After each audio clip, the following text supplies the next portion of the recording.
$40,000. Let me say it again for the girlies in the back.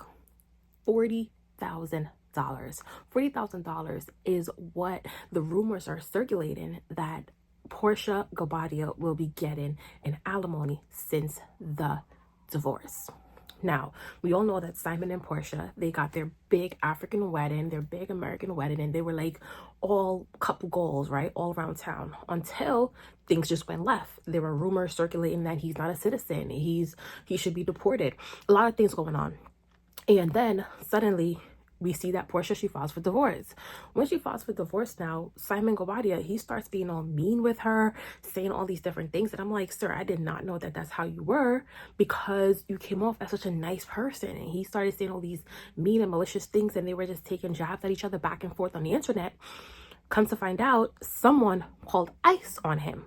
Who that someone is, I don't know, but all I know is that Simon Gabadia gets picked up by ICE agents. He was in ICE custody for a very long time until he was deported.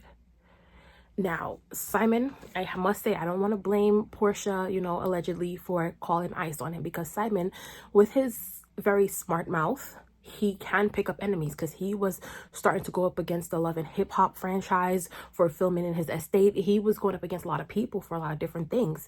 And I think rightfully so, because they were in the process of getting a divorce. So why do you want to film in my house if you're going to be getting a divorce? We've only been married for 2.5 seconds. So he did have some right there. However, I think his delivery was what was flawed. The way in which he came off with his sarcasm and this I don't know, this attitude that he had. And also, like I said, rightfully so to that as well, because like after being married to someone and finding out that, oh, wow, this person only bought me for my money or whatever.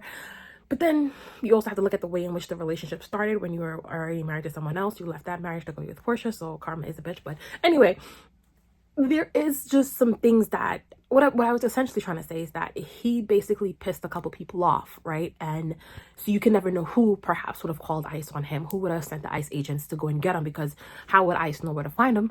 But nonetheless, someone somewhere sent ICE to come and get him. He's been deported, and now that he's been deported, the marriage proceedings, they're still going on. You filed this divorce, Porsha filed this divorce, the divorce is still going on. So I don't know if it was due to his absence or what, but Porsha was granted $40K a month in alimony. Why did the judge rule that way? I'm not completely sure as to why the ruling went the way that it went, but all I know is it did. And Porsha is now getting $40K, whether that man is in Africa, Zimbabwe, wherever he wants to be. $40K a month belongs to Porsha. Now, is she gonna get it since he's in Africa? I don't know, because he may say, look, what am I paying? Well, come get me then. Because he could do that. He could do that. Come get me then. Come get me where I'm at. Come get the $40K from me wherever I'm at. Because I think he has that attitude within him. But we'll see what happens. We'll see what happens. Because will Porsha be getting this $40K? Because they're saying that wherever he's at, he has to give her the $40K. But if this man's in Africa, who's to tell him that he's going to give you $40K a month? You already deported him. What's the worst that can happen at this point? But we'll see what happens. We'll see what happens. Share your thoughts and opinion on this. For me, I just feel like Porsha, like, she went into this, I think, hopeful that she would fall in love, but then when she peeled the onion back in what she was seeing, she perhaps didn't like, because when he started to publicly speak to her, I'm like, if that's how you speak to your wife, then whoa. So I think when she started peeling the onion back, she found that, it is just my interpretation of their relationship, I think she found that Simon was very flawed, and she saw an opportunity and she took it, and now we're here, $40K up every month.